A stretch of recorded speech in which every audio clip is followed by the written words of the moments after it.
ሰላም ጤና ይስጥልን የተወደዳችሁ የጎህ ቴሌቪዥን አድማጭ ተመልካቾቻችን እንደምን ቆያችሁን? ጥቅምት 27 2018 አበይትና ትኩስ መረጃዎችን ይዘንላችሁ ቀርበናል። ለቻናላችን አዲስ ከሆናችሁ ቻናላችንን ላይክ፣ ሼር፣ ሰብስክራይብ በማድረግ አብራችሁን ቆዩ። ህወሓት ተኩስ ጀምሯል። የህዝባዊ ወያነ ሓርነት ትግራይ ህወሓት ቡድን በትላንትናው ዕለት በአፋር ክልል ወሰን ውስጥ በመግባት 6 መንደሮችን በመቆጣጠር ንጹሃንን በሞርታርና በዙ 23 መደብደብ መጀመሩን የክልሉ መንግስት ገልጿል። ቡድኑ በአፋር ክልል በዞን 2 በመጋሌ ወረዳ ቶንሳ ቀበሌ ዋራ እና ሚልኬ በተባሉ ልዩ አካባቢዎች ወሰን ተሻግሮ በመግባት ከምሽቱ 1 ሰዓት አካባቢ ጥቃቱን መፈጸሙ ተገልጿል። በዚህም ቡድኑ በንጹሃን የአፋር አርብቶ አደሮች ላይ የከባድ መሳሪያ ተኩስ በመክፈት የፕሪቶሪያ ስምምነቱን በግጭት አዋጅ በግልጽ አስፍሯል ሲል የክልሉ መንግስት ማምሻውን ባወጣው መግለጫ አስታውቋል። ህወሓት በቶንሳ ቀበሌ ላይ ተኩስ በሚከፈትበት ወቅት ሰላም ወዳድ የአፋር ሽማግሌዎች እንዲመለሱ ቢማጸኗቸውም አሻፈረኝ በማለት ግጭቱን መጀመሩም ተገልጿል። ለ2 ዓመታት የቆየው የትግራይ ጦርነት ጥቅምት 23 ቀን 2015 ዓ.ም በፕሪቶሪያው በፌዴራል መንግስትና በህወሓት መካከል ለ10 ቀናት በዘለቀ ድርድር በፊርማ መጠናቀቁም ይታወሳል። ነገር ግን የሰላም ስምምነቱ አብዛኛዎቹ ቁልፍ ጉዳዮች እስካሁን ሳይፈቱ የቆዩ ሲሆን የህወሓት አመራሮች በመከፋፈላቸው ምክንያትም ክልሉ ከ2 ዓመት አንጻራዊ ሰላም በኋላ ዳግም ወደ ግጭት ለመግባት መቃረቡ ከሰሞኑ በተደጋጋሚ ሲገለጽ ቆይቷል። ህወሓት ከ5 ዓመት በፊት በሰሜን እዝ ላይ የፈጸመውን ጥቃት ለመዘከር ሰኞ ጥቅምት 4 2018 በተካሄደው መድረክ ላይ ንግግር ያደረጉት የጦር ኃይሎች ጠቅላይ ኤታማዦር ሹም ፊልድ ማርሻል ብርሃኑ ጁላ ህወሓት ከፕሪቶሪያው ስምምነት በኋላ የሰራቸው ትንኮሳዎች፣ ስራዎችና ሴራዎች ወደ ጦርነት ለመግባት በቂ ናቸው ከበቂም በላይ ማለታቸው ይታወሳል። ህወሓት በበኩሉ እሁድ ጥቅምት 23 ቀን 2018 ባወጣው መግለጫ የኢትዮጵያ መንግስት ሌላ ዙር ጦርነት ለማካሄድ ግልጽ እንቅስቃሴ እያደረገ ነው ሲል ከሷል። በፕሪቶሪያው ስምምነት አማካኝነት መፈጸም የነበረባቸው ተግባራት ተፈጻሚ አለመሆናቸውን የገለጸው ቡድኑ የዓለም አቀፉ ማህበረሰብ መንግስት ወደ ዙር ጦርነት ለመግባት የሚያደርገውን እንቅስቃሴ እንዲያስቆምም አሳስቧል።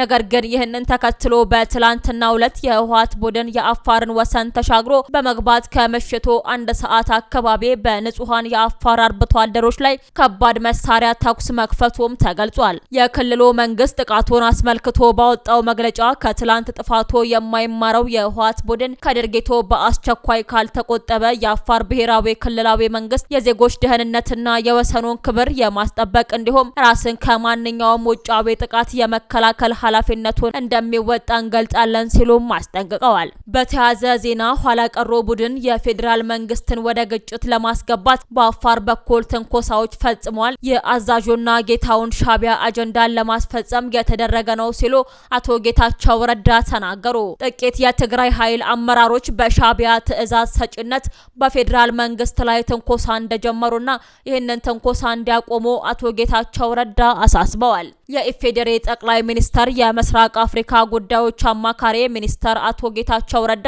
ፍስሐ ማንጆስና ዮሐንስ መዲድ የተባላቸው የትግራይ ሰራዊት አመራሮች የጀመራቸውን የግጭት ቅስቀሳ እንቅስቃሴ አቆሙ ሲሉ አስጠንቅቀዋል። ሚኒስተሩ ኋላ ቀር ቡድን ሲሉ የጠቀሱት የህወሓት አመራር የፕሪቶሪያ ስምምነትን ለመቅደድ ሁሉም አይነት ትንኮሳ ቢፈጸምም የፌዴራል መንግስት የአጸፋ ምላሽ ከመስጠት ተቆጥቧል ብለዋል። ኋላ ቀር ያሉት የህወሓት አመራር ቡድን የፌዴራል መንግስትን ወደ ግጭት ለማስገባት በአፋር በኩል ትንኮሳዎች ፈጽሟል። ይህንንም የአዛዡና ጌታውን ሻቢያን አጀንዳ ለማስፈጸም የተደረገ ነው ሲሉም ገልጸዋል። በአፋር ክልል በኩል በፌዴራል መንግስት ላይ የተደረገው ትንኮሳ ጀነራል ፍስሐ ማንጆስና ጀነራል ዮሐንስ መዲድ ናቸው የመሩት፣ ማቆም ያለባቸው እነሱ ናቸው ሲሉም አሳስበዋል። ጦር አውርድ በሚል ጸሎት በራስ ህዝብ ላይ መከራና ጭፍጨፋን መጋበዝ ክህደት ነው ያሉት ሚኒስተር ጌታቸው በትግራይና በአፋር በኩል ያላችሁት የትግራይ ሰራዊት ቲዲኤፍ እና የትግራይ ሰላም ኃይል ቲፒኤፍ የሻቢያን ፍላጎት ለማሳካት ወደ እርስ በርስ ግጭት መግባት የለባችሁም ብለዋል። ለትግራይ የሚያስብና እርባና ያለው ሰው 3ኛ ዓመቱን ያስቆጠረውን ሲሆን የፕሪቶሪያ ውል ከወዴት ደረሰ ብሎ መጠየቅ ብቻ ነው የሚያዋጣው ሲሉ አቶ ጌታቸው አክለዋል። ትላንት ማክሰኞ ጥቅምት 25 2018 ዓ.ም ከሰዓት በኋላ በትግራይ ኃይሎችና በትግራይና አፋር ክልል አዋሳኝ በሚገኙ ራሳቸውን የትግራይ ሰላም ኃይል ታጣቂዎች ቲፒኤፍ ብለው በሚጠሩ መካከል ግጭት መቀስቀሱ በማህበራዊ የትስስር ገጾች በስፋት ተነግሯል። ዘላቂ ሰላምን ለማስፈን መንግስት የዜጎችን ጥያቄ በማዳመጥ ምላሽ መስጠት እንዳለበት የምክር ቤት አባላት ገለጹ። የኢትዮጵያ ዘላቂ ሰላም እንዲሰፍንና እንዲመጣ ዜጎች የሚያነሷቸውን ፖለቲካዊ፣ ምጣኔ ሀብታዊና ማህበራዊ ጥያቄዎች መንግስት በማዳመጥ ምላሽ መስጠት እንዳለበት የህዝብ ተወካዮች ምክር ቤት አባላት ተናግረዋል። በህዝብ ተወካዮች ምክር ቤት የአማካሪ ኮሚቴ አባል ዶክተር አበባው ደሳለው መንግስት እስከ ታችኛው መዋቅር ድረስ በመውረድ ህዝቡ የሚያነሳቸውን ወቅታዊ ጥያቄዎች በማዳመጥ ምላሽ መስጠት እንዳለበት አሳስበዋል። የህዝቡ መሰል ጥያቄዎች ምላሽ ባለማግኘታቸው ምክንያት ሀገሪቱ አሁን ወደ ገጠማ ችግር ውስጥ መግባቷን የጠቆሙ ሲሆን ከልማትና ከተያያዥ ጉዳዮች ይልቅ የህግ የበላይነትን ማስፈን ዋነኛው መፍትሄ እንደሆነም ገልጸዋል። በተጨማሪም የዜጎችን ሰብአዊና ዴሞክራሲያዊ መብቶቻቸውን ማስከበር እንደሚገባም ጠቁመዋል። በተለያዩ አካባቢዎች ያሉ የታጠቁ ኃይሎችንም ወደ ድርድር የሚያመጡበትን ሁኔታ ማመቻቸት አስፈላጊ መሆኑን ተናግረዋል። እንዲሁም ከዓመታት በኋላ በእስር የሚገኙ የማህበረሰብ አንቂዎች የተለያዩ ዜጎችን መፍታት ያስፈልጋልም ብለዋል። የህዝብ ተወካዮች ምክር ቤት አባልና የቁጫ ህዝቦች ዴሞክራሲያዊ ፓርቲ አመራር ዶክተር ገነነ ገደቡ በበኩላቸው ለግጭት፣ ለጦርነት የተሰሙ ድምጾች ለሰላም መጮህ አለባቸው ብለዋል። በግጭትና በጦርነት ዘላቂ ሰላም ማምጣት እንደማይቻል የገለጹም ሲሆን መንግስት ዜጎች የሚያነሷቸውን የሰላምና ሌሎች ጥያቄዎችን ምላሽ መስጠት እንዳለባቸውም አሳስበዋል። ይህም ሲሆን ዘላቂ ሰላም ማምጣት ይቻላል ብለው እንደሚያምኑ ጠቁመዋል።